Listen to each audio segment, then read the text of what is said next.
Beautiful day here. I wish I could have the garage door open, but we got cottonwood snow and it all blows straight into the garage. Then I have to I have to leaf blow the garage. Parts that have just came in, they're trickling in here. I don't have all the front end parts, but these super hard to find camber adjusting bushings for the rear suspension, I found at Super Coupe Performance. Saved my butt. And also, while I was on the phone with him, he warned me about the stabilizer bushings. So do not get the Moog, they're junk. I'd already ordered the Moog. They don't look anything like the production ones.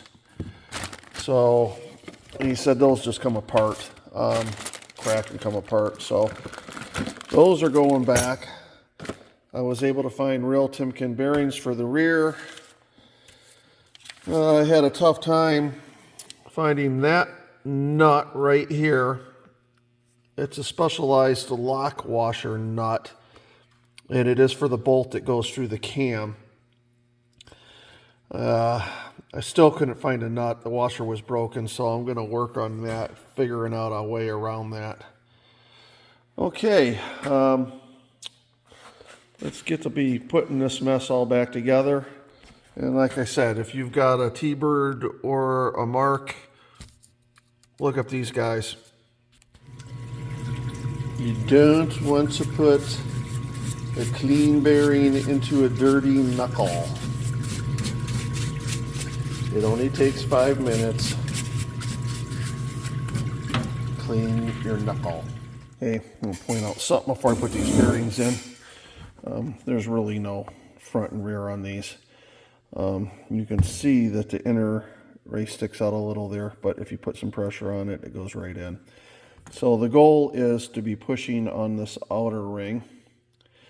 And the reason why is if you push on the inner ring, it'll preload the bearings and it may cause damage. I want to point out some things with the knuckle. If you look, there's a little itty bitty lip right there. That lip is not going to stop that bearing from pushing right through this. So the goal is not to put so much pressure on it that it blows out that. The goal is to get the bearing to where it's just below the C-clip groove. We do want the bearing to contact that lower lip just a little bit, but the most important thing is just enough room to get the C-clip in. I found an old hub off of a water pump. It works out perfect. So let's get this thing pushed on. Feels like there's a little bit of a lead. Getting that in there, which is good. That'll help straighten it.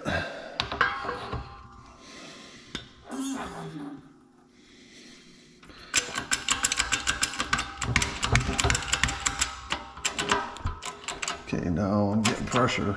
There it goes. It's a tight fit, which I want.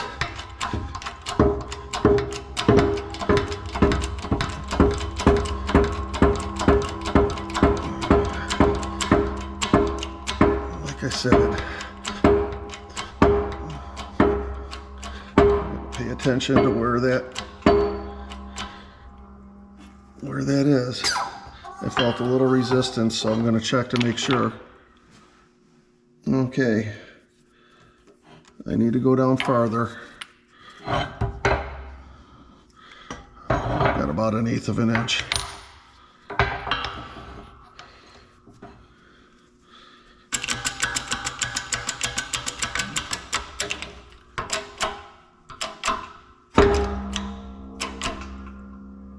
Was that it?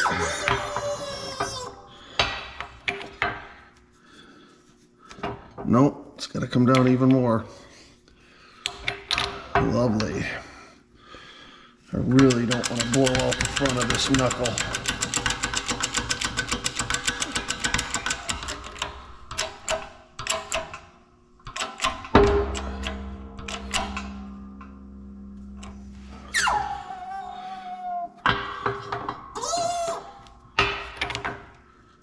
Okay, I can see the groove, and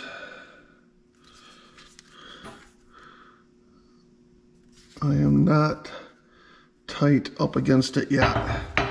So I got one more hurrah on this, and that should do it.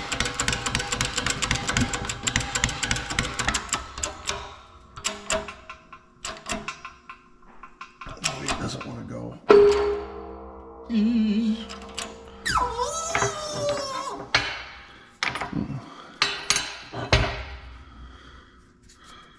Okay, that is it. That's where it needs to be. Okay, let's get the C-clip in. This is where I'm going to find out if I really have it seated or not. This is the fun. I don't have the right tools for this, so I'm just going to do what I can to make it work. I'm not too sure if this is what I use to put it in or take it out.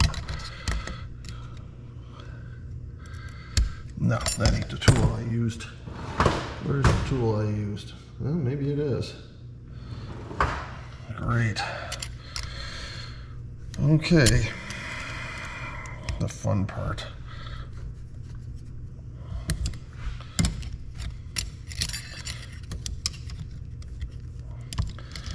I have a lot of tools, but I don't have every tool I need, so. Okay, if you don't have safety glasses, close your eyes. Okay, that was easy. It's in. I didn't have to fight it. Now let's put the hub on. Okay, for the inner hub, I need to support it from the inner race and not the outer race. So I've got this little beauty that's going to go right in here. Center it the best I can.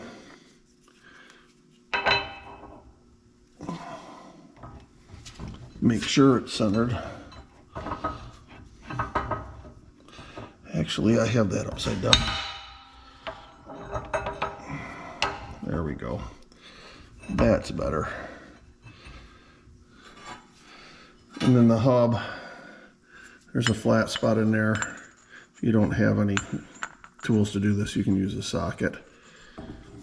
This does not have a lead in. So you're going to want to try to get this as straight as you can right off the bat.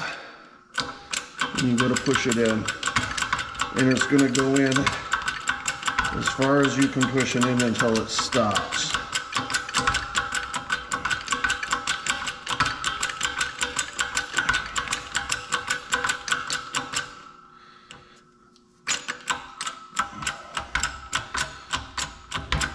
I've opted to put the heat shield on after I get the knuckle on, just so it's easier for me to handle the knuckle right now. This is going on very easily.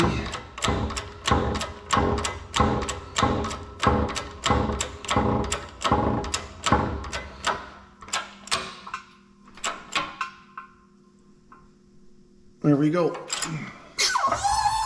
It's bottomed out, and then also when you go to put the nut on from the axle, that's going to pull it in even farther. There we go. Nice tight wheel bearing, unlike what I started with. Okay, now the rear wheel bearings are in their knuckles. I'll replace the camber bushings, and you can see it's not moving much, but it is moving. That's going to make noise in the car too. I've got to push it out, and it's got a very small lip right there. This is an example of why you save old bearings and races from past jobs. this for you. I can take and pop this neoprene piece off, and this will slide right over it. And it is just slightly smaller than the bushing, so that'll work for pushing it out. And for supporting it on this side, got a big socket. Now I have noticed that both of these have a slot in it. Not sure what that slot is for, but I am going to mark it so that when I put the new one in, it is going to line up with that mark right there. So let's get to pushing this out. Let's try this again. With my meds showing up, my old man meds. What is going on here? It looks like the arm is compressing. What is going on here? It is.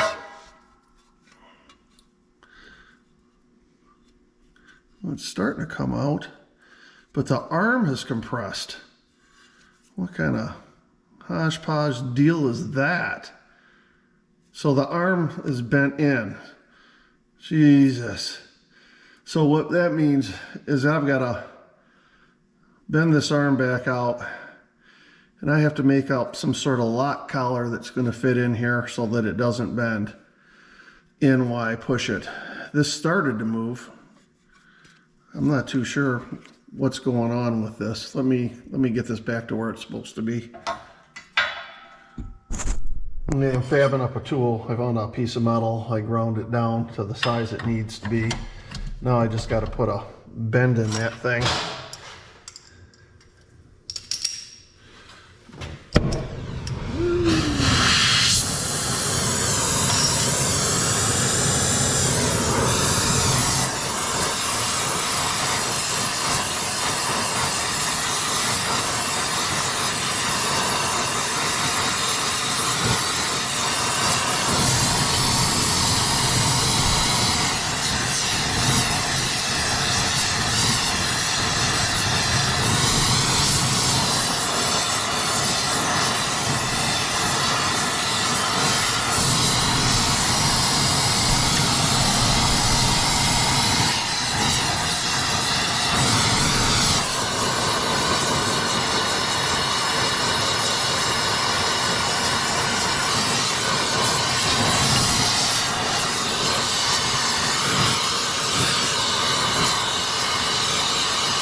Get in there. Oh, it expanded. You're kidding me. There we go.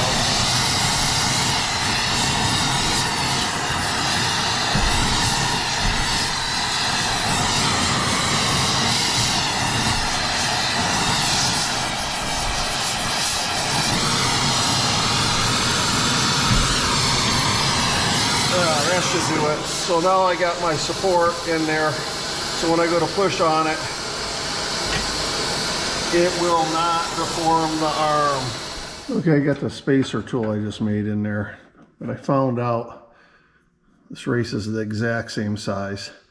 So I'm just I found something I think that's close enough to it that I've got to push through the rubber part first, and then it should grab the outside of the bushing. I don't care about the inside because I'm replacing the bushing.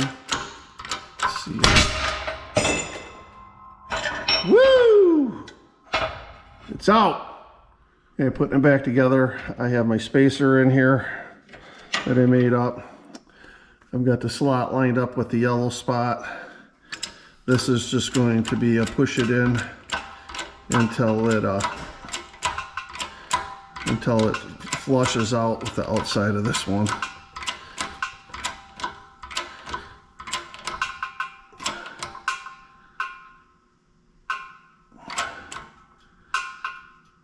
Okay.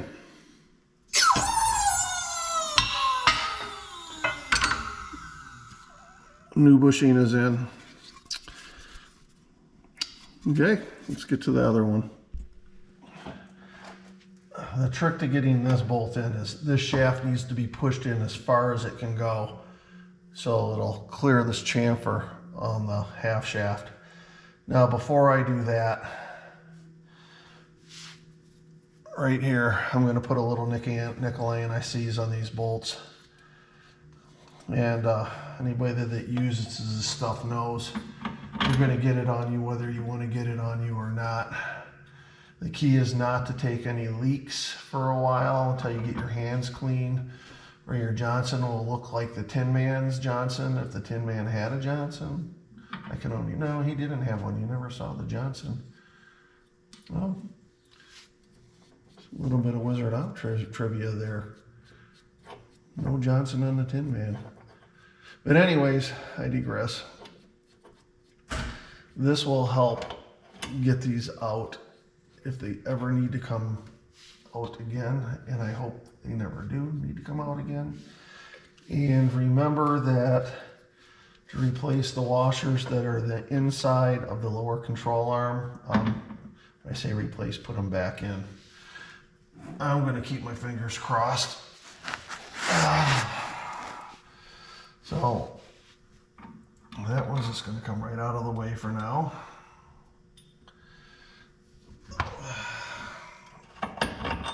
So is that one. This is just going to be a pain.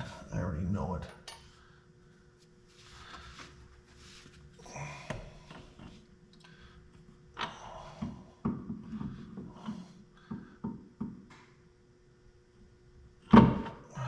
What is going on here?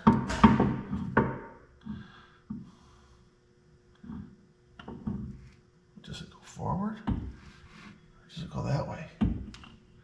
Yee, boy.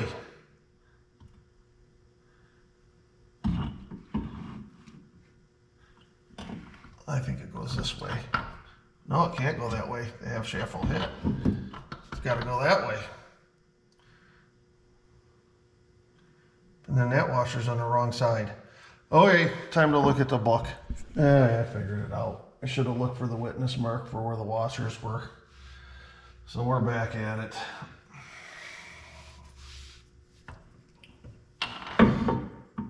So this is going to go in here like this. Oh boy, this is going to be a pain in the butt.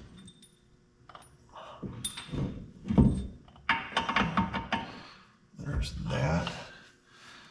Then the washer.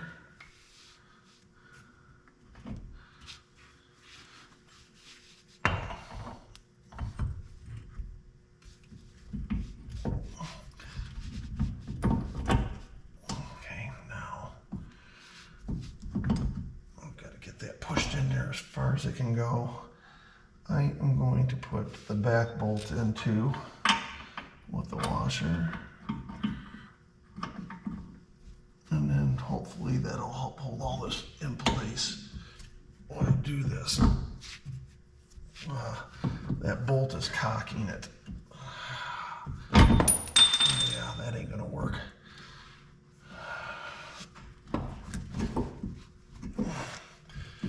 You know what I'm going to do? I'm going to put the 3-gel puller on this and push that back. And let's try it now. I got that 3-gel puller on there and it's stopping the shaft from coming through. I don't know if it's going to give me enough room. It's pretty close. I don't think they can go in any further. Boy, that's a tight fit. That is a really tight fit. Well, I got it out so I don't go back in. Hey, I think it's time to get a hammer. Let's see, go find a hammer. I kind of knew this was going to be a pain.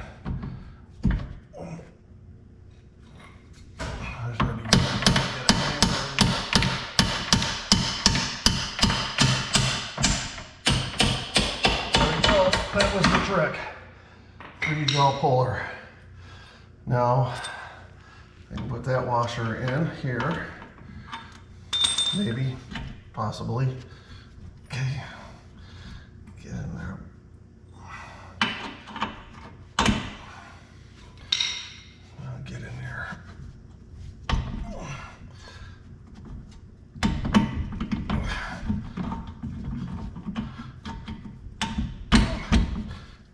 There's that. The washers, there we go. Okay. I can take that 3-jaw puller off now. That is the trick. To hold that axle shaft from coming out of that hole.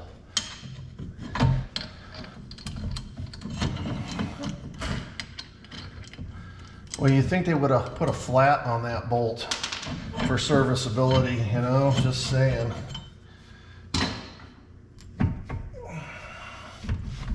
Okay, there we go. That's in place. Now, I have this lower cart control arm loaded right now, as in the vehicle weight is on it. So when I tighten these bushings up, we'll put the upper arm on, that should be in its standard state. Because I'm worried about the bushings loading and unloading, twisting. In my mind, I think that tightening them all down while it's loaded is the right way to do it. And also before I put the upper control arm on, I'm going to get the master cylinder where it needs to be and all that other crap. So let me start putting nuts and bolts on here. And let me show you something. This is that bushing I replaced. It's an eccentric cam in there. A piece of metal just jammed into my finger. Ow. Okay. Look at the bolt. There's like wings on it. And there's a spot for those to go in there. So the bolt will not go in until you have it twisted to line up. I'm going to put a dab of Tin Man lube on there before I put it in. And I'm going to do the same thing for the bolt for that one. Jeez, that little piece of sliver of metal, and I'm bleeding all over the place. I'm just putting it on the part of the bolt that's going to be in the bushing. I'll use a dab of blue Loctite on the part that will not be in the bushing, the threaded part. Okay, there's that. I mean, I probably don't even have to do this since this car will never see winter, but maybe for the next schlub, they still have gasoline in 50 years.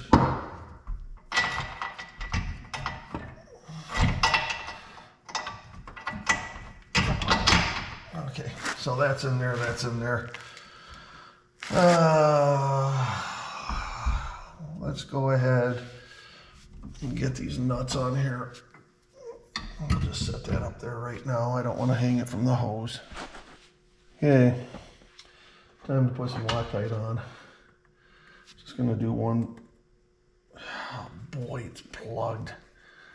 Oh, it's always something, isn't it?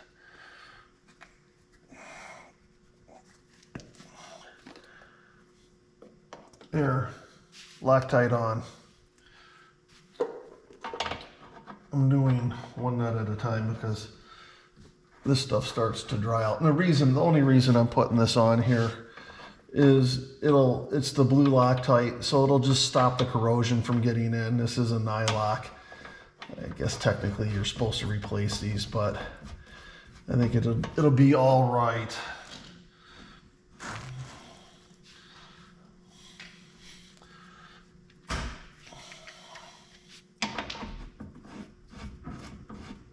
Okay, I got some spinning going on here with that nut, and there's really not enough room to get a Torx bit on here. That might be our next problem. I'm hoping that the head will dig into the lower control arm, the head of the bolt, so that it will tighten without me holding it. And I'm right, it will. The lower bolts are smaller than the upper bolt. Don't ask me why they don't use the same bolts. but torque specs about 135 for the lower ones, and it's about 145 for the upper one. Okay, there we go. I'm not going to bore you with doing all of it, but that's how I'm torquing this stuff to spec right now. And now the heat shield's going back on. I got the goober off the end of the Loctite nozzle. And I took these bolts over to the wire wheel and I removed all the Loctite that was on it, because we all remember how hard that was to come apart. So once again, I put the other two ones in here loosely so it would line it up. Now I'm going to tighten them down one at a time with Loctite. And now for the axle nut. You're supposed to replace these. They don't look anything like the stock ones, but the Dormans have them, and you can see they're crimped. When you torque down onto the threads, that'll help hold it. It's a one-time use. The torque spec on this is about 250. I'm going to get it as close as I think I can with the impact and then come back with the torque wrench.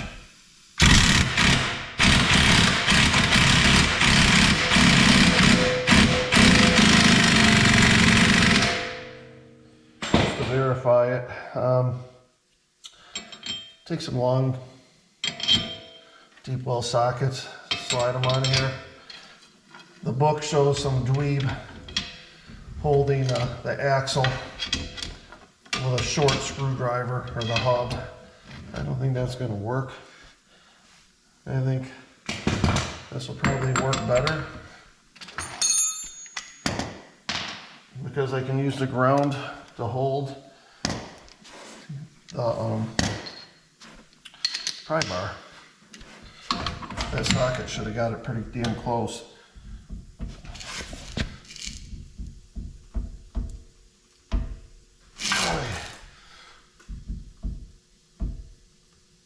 I'm gonna break the pry bar. I'm gonna say that's 250. That pry bar can't hold that. I am definitely gonna say that's 250. Just to make sure.